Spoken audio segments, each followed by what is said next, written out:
বন্ধুরা, আগামীকাল থেকে কিন্তু কালবৈশাখী ঝড় শুরু হতে যাচ্ছে। তাতে দক্ষিণবঙ্গের একাধিক জেলায় ভারী থেকে অতি ভারী বর্ষণ, তাতে শিলাবৃষ্টি সহ বজ্রবিদ্যুৎ সহ ঝড় বৃষ্টি থাকার সম্ভাবনা।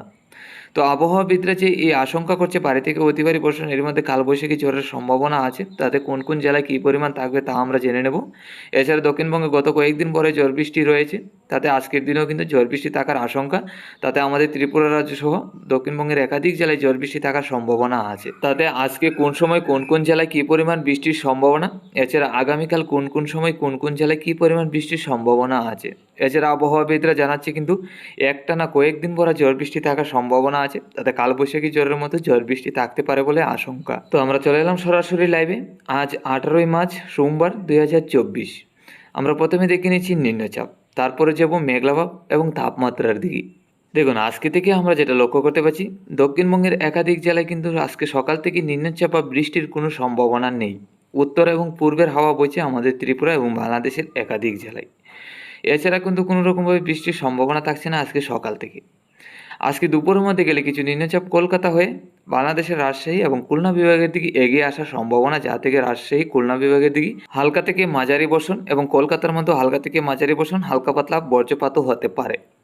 এছাড়া আমাদের ত্রিপুরা এবং বাংলাদেশের বাকি জেলাগুলি মোটামুটি পরিষ্কারই থাকবে, বৃষ্টির কোনো সম্ভাবনা থাকছে না। তো কিছুটা আবহাওয়ার পরিবর্তন হবে, হাওয়ার পরিবর্তন হবে। তাতে পশ্চিমের হাওয়া বইবে ত্রিপুরা বাংলাদেশের একাধিক জেলায়, যার কারণে বিকাল থেকে কিছু মেঘলাভাব থাকতে পারে আমাদের ত্রিপুরা রাজ্যে। রাত্রির মধ্যে গেলে কিন্তু আবহাওয়া মোটামুটি পরিষ্কারই, নিম্নচাপ বা বৃষ্টির সম্ভাবনা নেই। কলকাতা এবং উড়িষ্যার দিকে ভারী থেকে অতি ভারী বর্ষণ হবে রাত্রির মধ্যে। এছাড়া বাকি জেলাগুলি মোটামুটি পরিষ্কার, বৃষ্টির কোনো সম্ভাবনা থাকছে না। আমরা 19 তারিখ আগামীকাল সকাল থেকে যদি যাই, তাহলে কিন্তু সকাল থেকে পরিষ্কার লক্ষ্য করতে পারছি ত্রিপুরা, বাংলাদেশ এবং কলকাতার একাধিক জেলা। তাতে দুপুরের মধ্যে গেলে কিন্তু এই নিম্নচাপটা এগিয়ে আসবে কলকাতা এবং বাংলাদেশের রাজশাহী এবং খুলনা বিভাগের দিকে। তাতে দুপুরের মধ্যে এইসব জেলার মধ্যে কিন্তু হালকা থেকে মাঝারি বর্ষণ হবে।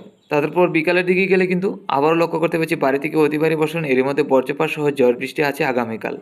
তাতে রাজশাহী, ঢাকা এবং খুলনা বিভাগের দিকে ভারী থেকে অতি ভারী বর্ষণ হবে। তবে খুলনা বিভাগের মধ্যে ভারী থেকে অতি ভারী বর্ষণ, এর মধ্যে বজ্রপাত সহ ঝড় বৃষ্টি। এর মধ্যে আমরা যে আবহাওয়ার যে পরিবর্তনটা লক্ষ্য করতে পারছি, তাতে উত্তর এবং পশ্চিমের হাওয়া বইবে, যার কারণে রাজশাহী, খুলনা এবং ঢাকার সাইড থেকে এই নিম্নচাপের কারণে কিছু মেঘলাভাব চলে আসবে আমাদের ত্রিপুরা রাজ্যেও, যার কারণে আগামীকাল বিকালের মধ্যে কিন্তু আমাদের ত্রিপুরা রাজ্যেও মোটামুটি বৃষ্টি হতে পারে, এরই মধ্যে মেঘলাভাবও থাকতে পারে। রাত্রির মধ্যে গেলে এই মেঘলাভাবটা এবং নিম্নচাপটা রাজশাহী, ঢাকা এবং খুলনা বিভাগের মধ্যে থাকবে। তো ঢাকা এবং খুলনা বিভাগের মধ্যে হালকা পাতলা ঝড় বৃষ্টি হবে।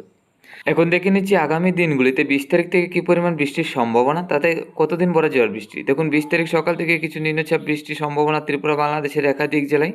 তাতে কিন্তু 20 তারিখ থেকে ঝড় বৃষ্টি আরও বাড়বে, সারা দিনভর ঝড় বৃষ্টি থাকার সম্ভাবনা আছে। তাতে 20 তারিখ সারাদিনই ঝড় বৃষ্টি হবে ত্রিপুরা, বাংলাদেশে। তবে আমাদের ত্রিপুরাতে তেমন বৃষ্টি না থাকলেও কিন্তু মোটামুটি বৃষ্টি হবে।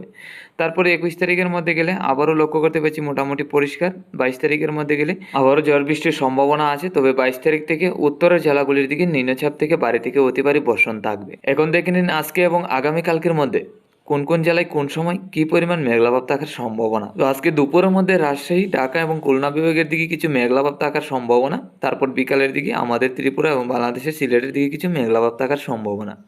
এছাড়া বাকি জেলাগুলি মোটামুটি পরিষ্কারই। তো বিকালের দিকে এই মেঘলাভাবটা আমাদের ত্রিপুরা এবং বাংলাদেশের সিলেটের দিকে থাকার কারণে হালকা পাতলা ছিটাফোঁটা বৃষ্টি হতে পারে। আগামীকালকে সকাল থেকে বাংলাদেশের উত্তরের জেলাগুলির দিকে একাধিক জেলায় মেঘলাভাব থাকবে, শুধু আমাদের ত্রিপুরা, খুলনা, বরিশালের সাইড নিয়ে পরিষ্কার। বিকালের মধ্যে গেলে বাংলাদেশের সম্পূর্ণ জেলাগুলির মধ্যে মেঘলাভাব এবং আমাদের সম্পূর্ণ ত্রিপুরা রাজ্যে মেঘলাভাব থাকবে। তো রাজশাহী এবং খুলনা বিভাগের দিকে ভারী থেকে অতি ভারী বর্ষণ হওয়ার কারণে আমাদের ত্রিপুরা রাজ্যে কিন্তু এই মেঘলাভাব থাকায় কিছুটা বৃষ্টি হতে পারে আমাদের ত্রিপুরা রাজ্যে এবং আসামে শিলচরেও। তো এখন আমরা দেখে নিচ্ছি তাপমাত্রা। সর্বোচ্চ তাপমাত্রা যেটা 34 থেকে 35-এর কাছাকাছি থাকবে আজকে দুপুরে। আগামীকালকেও কিন্তু 35 থেকে 34-এর কাছাকাছি। তো তাপমাত্রা কিন্তু দুপুরের দিকে ঊর্ধ্বমুখী থাকবে, গরম কিন্তু বাড়তে চলেছে আজকে এবং আগামীকালকেও।